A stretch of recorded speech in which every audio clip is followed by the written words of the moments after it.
Welcome back to For the Boys, podcast for the boys, by the boys. This is your host, Aidan, and today we'll be talking about anxiety, something that's really affected me in my entire life.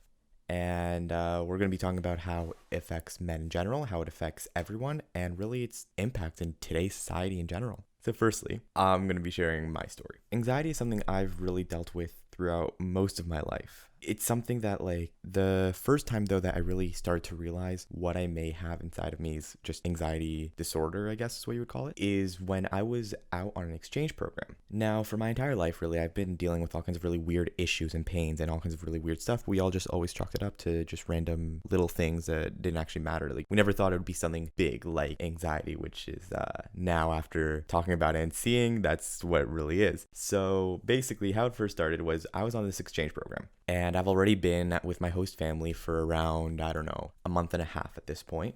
And there wasn't really any real reason as to why all of a sudden then this decided to happen. But during the last 3 weeks or so of my stay there, I woke up one day and I just felt nauseous, like extremely nauseous all day. And I don't know why. It got to the point where I literally wasn't able to go to school there. So I would just kind of stay in bed and I wasn't eating. I wasn't moving. I literally wasn't doing anything all day. And we just couldn't figure out why at the time. I went to some doctors and they all checked me out, said everything's okay. And there just wasn't real reason as to why this was happening. But I couldn't go to school. I couldn't eat. We wanted to go on all kinds of vacations and trips while we were there and we couldn't do any of that. They took me out of school and it sucked for the last 3 weeks of my exchange program that every morning waking up, I felt sick and I wasn't able to do anything. It felt really terrible. And it was the worst, especially at night, because then at night, not only then was I awake and feeling nauseous, but then I was trying to fall asleep, but I couldn't fall asleep because I was just feeling nauseous. And this whole cycle kept going on and on and on about not being able to fall asleep. Luckily, I was in France at the time. And since I'm over here in Canada, the good thing about the time zone was while the morning was there, over here was night. So I could talk with my host family about whatever it is if I'm having any problems. But then when it's over there, it started to become night and it was getting into the early morning, like 1, 2, 3 a.m., I could actually text back home and talk with my family at home. So I'd always basically have someone to talk to, which was really helpful for me at the time. After a while, I started realizing that if I were to watch an episode or two of Friends, I started to feel less nauseous. And then I was able to fall asleep. I did this for a couple nights in a row, and then over a while, I just started watching it, and it really just calmed me down and made me fall asleep. That's when I had the realization, wait, maybe this is all something mental and not something that's actually physical.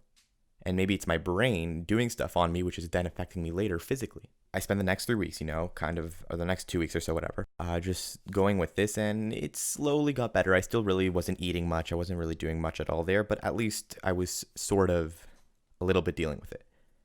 After having the discovery with watching Friends and then figuring out that it actually kind of made me feel better, once I came back home, first thing, I got into the car, put my luggage in the car, and then I told my parents, I think this is something mental. I don't think this is something physical. I think this is something in my brain that's messing me up. I don't think it's something that my body is really harming me with. My mom thought about it for a while and she started realizing, wait, that makes a lot of sense. So then again, first thing we did, we tried to go to the doctor in Canada. Thought maybe over here they'll find something different. They didn't. They still said look perfectly healthy. I have no problems physically. But still, I wasn't sleeping at night. I was always feeling nauseous. I wasn't able to go anywhere.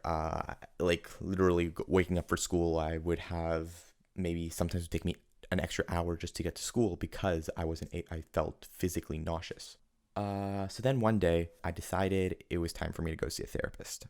Now, that's something we'll later cover on an episode, how therapy is seen as a weak thing in masculinity and toxic masculinity culture and just in society in general, how therapy is seen as like a weak point that no one should ever go into therapy, but that'll be a later dates episode. Then I went to a therapist and I was starting to talk to her about all my problems. And she looked at me, and because she was a therapist, not a psychiatrist, she couldn't actually assign me any medication of sorts, but she listened to all my stories. She listened to everything I had to say and all my symptoms and everything. And she said, yeah, it seems like you suffer from something called general anxiety disorder. She said, if I want, I can go get it clinically tested, which then I'll get like a document that said I was clinically tested by a psychiatrist to say that I had it all. But I said, no, it's fine. I don't need to waste the money. Like, you're my therapist. You're telling me that I 98% have it. It aligns up with everything I'm dealing with. It makes sense. So it makes sense. So that's how I found out I had anxiety. And then it started to click things as to why, for me, a lot of times I'll just feel randomly nauseous, or I'll feel like hard to breathe, or it'll be my muscles will start to randomly hurt. And it's the thing about anxiety is that, at least that I've noticed, is that a lot of times you don't even really notice that you are feeling anxious. Like you'll just get nauseous, or you'll get or your muscles will start to hurt, or you won't be able to breathe, and you're not actively anxious about anything. You're just living your day, having the time of your life, and then all of a sudden, I can't breathe. All of a sudden it's hard to breathe. All of a sudden you feel like you can't get your air into your lungs, and then you start looking like, wait, am I anxious about anything? And you're like, no, I'm not anxious about anything. So it starts to be weird. And then for me, at least, I get into this vicious cycle of I'm not anxious, but I'm feeling hurt. And then I'm hurt and I'm hurt, which then it gets worse and worse and worse until I'm just like lying on the ground and I'm like, oh, I'm in pain. The thing about anxiety is everyone in the entire world deals with anxiety as an emotion at some point. However, there's a difference between feeling anxiety at some points because you're in an anxious situation, or suffering from an anxiety disorder, whether it be general anxiety disorder or social anxiety or any other sort of anxiety disorder. One is when you just feel anxious, and that's a human emotion. There's a reason why we feel anxious. We've evolved into feeling anxious to protect ourselves, to activate our flight or fight response, to be able to make sure that we're in the safest position possible. Now, that is perfectly healthy. Everyone has to feel anxious at moments. It's a human emotion. However, there are then anxiety disorders, which a lot of people get confused between the two, and they say they have anxiety disorders when in reality it's just them feeling anxious, or some people will just think they're feeling anxious when in reality they actually have anxiety disorders. It happens both way around. And it's really important that you kind of figure out if you have it or not. But either way, feeling anxious isn't a fun feeling. So there's a lot of different ways that I've learned from experience with anxiety of how to kind of get over it. And if you have any methods, tweet them out to me on @fortheboys_pod on Twitter, or DM them to me on Instagram @fortheboys_pod. My first personal favorite method is I go and I either listen to some music that I really like, or I put on a TV show that I've already seen, normally a comedy. So I'll put in either like Friends, The Office, How I Met Your Mother, something like that. And I'll just watch an episode or two. For me, that tends to relax me. But for some other people, maybe they'll rather do something else. But I just tend to find that anything that's really relaxing or something that I enjoy that gets my mind busy will make me feel less anxious already. But let's say I'm in a location where I can't do that. I can't just go ahead and start watching TV because I'm at school, or I don't know, I'm with friends. If no one's around me and I'm just alone in a public place, I'll maybe close my eyes and I'll do some deep breaths. That kind of resets you. It's almost like powering off and powering on a computer, but it's powering off and powering on yourself. And you, after doing some deep breaths, you breathe in for 3, breathe out for 3, and hold it for 3. You start to feel almost a little better. And then after doing that for a minute or two, the anxiety sort of falls away. And then another thing I like to sometimes do is I just try to basically talk about anything. And then what I've mainly noticed is the best way, in my opinion, to really let go of anxiety in the moment is to get your mind busy with something else. Because at least for me, how it's worked and how I've noticed it works for some other people as well, is that your brain creates anxiety when it doesn't know what's happening or doesn't have anything to do. So it kind of creates you to be anxious, so you have something for your brain to play with almost. So if you give your brain something to play with, it'll stop being anxious. I actually haven't told many people about my anxiety. I've only told maybe a couple of my close friends. And that's because there is a stigma about anxiety. How someone with anxiety is considered weak, and that it's considered almost, and some consider it to be a feminine trait, or others consider it to be or it's just considered as kind of a fearful emotion, right? And it's scary to really bring yourself out there and tell people, yeah, this is something that makes me anxious, or this, I do have anxiety in general, so this is not really helping, and things like that, right? But the thing is, anxiety happens to everyone. It happens in different severities to everyone, as some people experience it much more mildly, while others experience it much more heavily, but it happens to everyone. Even panic attacks don't look the same for everyone. I remember in around grade 6, there was this one kid who had a panic attack, and he started sitting underneath the table. And he started screaming and all kinds of things like that. And some kids started to walk in on him, and they were laughing at him, and they were making fun of him. And while others were starting to feel scared and they didn't know what was happening, until finally a guidance counselor came and kind of helped him through it. And then he went home. he didn't come to school for like 2-3 weeks after because of the bullying really that was happening to him because he had a panic attack, and it just was a one-off thing, and it's harder on someone because panic attacks aren't always just like going onto the ground and screaming or something like that. Sometimes panic attacks is you shutting down or you not being able to breathe or you feeling really, really nauseous. Panic attacks can happen in all kinds of different ways. And many people just think panic attacks is just like kind of screaming or tuning everything out or something like that. So what I'm really trying to get at here is anxiety is something that happens to everyone. And we have to remember that. And some people suffer from anxiety disorder, especially with today's generation, Gen Z. We suffer from probably the most amount of anxiety and depression than any other generation. Now, that can be accounted to all kinds of different reasons. That could be because of social media. That could be because of the internet. That because maybe we're more aware of it and now we're doing more studies about it, so it's becoming more frequent. It could also be because there's some kind of glorification out there, that only people that experience these emotions are people that are considered, worthy of having trauma or some sorts. We don't know the reason as to why Gen Z is the generation with the most amount of anxiety and depression, but we are. And because of that, not only do we have to get the stigma away from anxiety and depression, which luckily as a generation, we are a very heavy generation of being the most caring about anxiety and depression. It's mainly the older generations, which are more strict about it and are more, anxiety isn't real, depression isn't real, just cheer up or just things like that, Luckily, Generation Z as a generation, we're more equipped with dealing with it and with knowing that it exists and with trying to help others with it.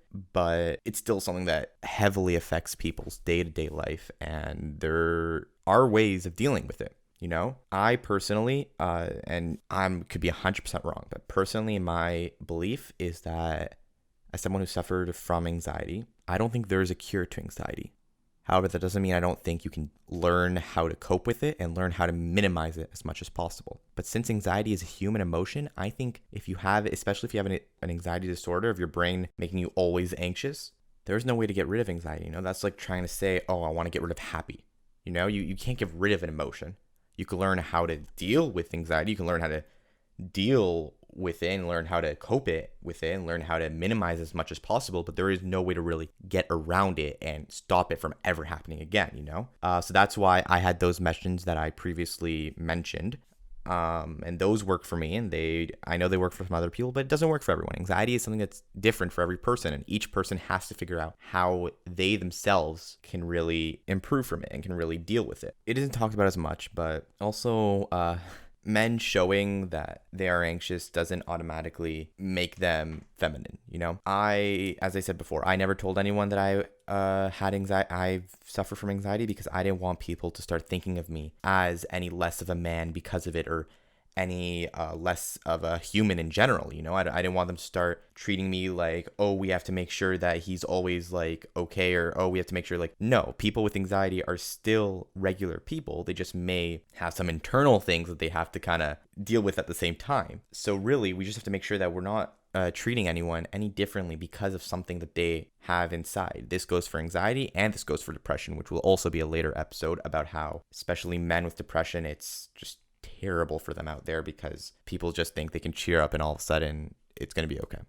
Anyways, that's off topic, but I never told anyone that I suffered from it, and I think that may have made it worse, honestly, having to pretend like I didn't have it, which made me have to go to school and have to do all these different things while having it, and then pretending like I don't have it might have made it worse for me. So I think as collectively, we just have to make it more accepted.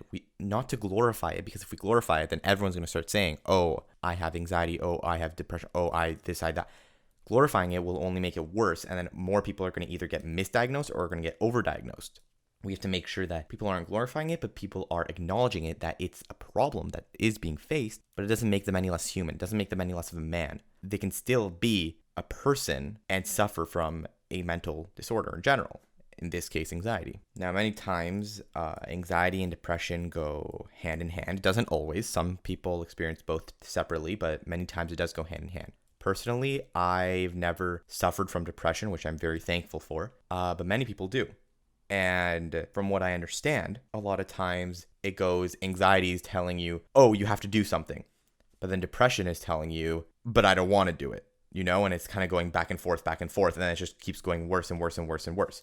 Now, I could be wrong. I've never really suffered from depression personally, but that's at least what anxiety tells you, kind of, oh, you have to do something, you have to do something, but you're like, I'm just trying to go to sleep. And it's just a never-ending cycle of your brain telling you you have to do something, but you don't know what, and you try to figure it out, and then it just doesn't let you do what you intended to do.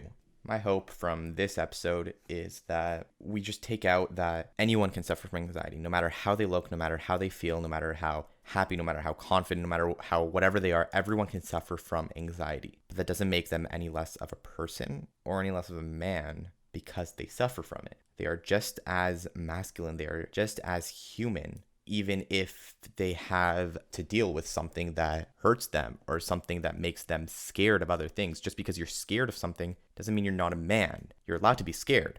Just because you're scared doesn't mean you'll never be able to do anything, you know? If you're feeling scared, you just acknowledge it. You have to try to deal with it and either tell yourself, no, I know I can't do this, or you tell yourself, no, I can do this. Depends on what the situation is. Anxiety is a hard thing for everyone. But hopefully we can learn together how to deal with it and how we can really work through it and as collectively not judge someone differently because they have anxiety. So anyways, that was this episode of For the Boys. I know I kind of got a bit rambly on about anxiety as a whole, and it didn't really focus specifically on men, but I do believe that anxiety is something that everyone really faces, and it's kind of just stigmatized with everyone. There isn't really a difference between men and women with anxiety. The only real difference between the two is many times men with anxiety are seen as weak and a failure and are seen like they can't really do anything. They aren't strong. They can't support anyone, which as itself, men don't have to be the one really supporting people, but it's still something which is later on talked about.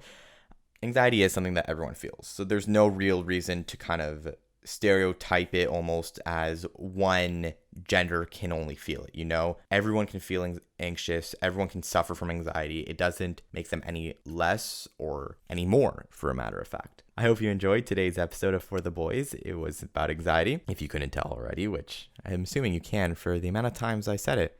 Don't forget to follow me on Twitter at @fortheboys_pod and on Instagram at @fortheboys_pod, and either DM me or tweet at me and tell me some of your problems or something you just want to talk about, and I'll bring you on over. Can't wait to have you all on. Hope you have a good rest of your day, and come back next week for another episode of For the Boys.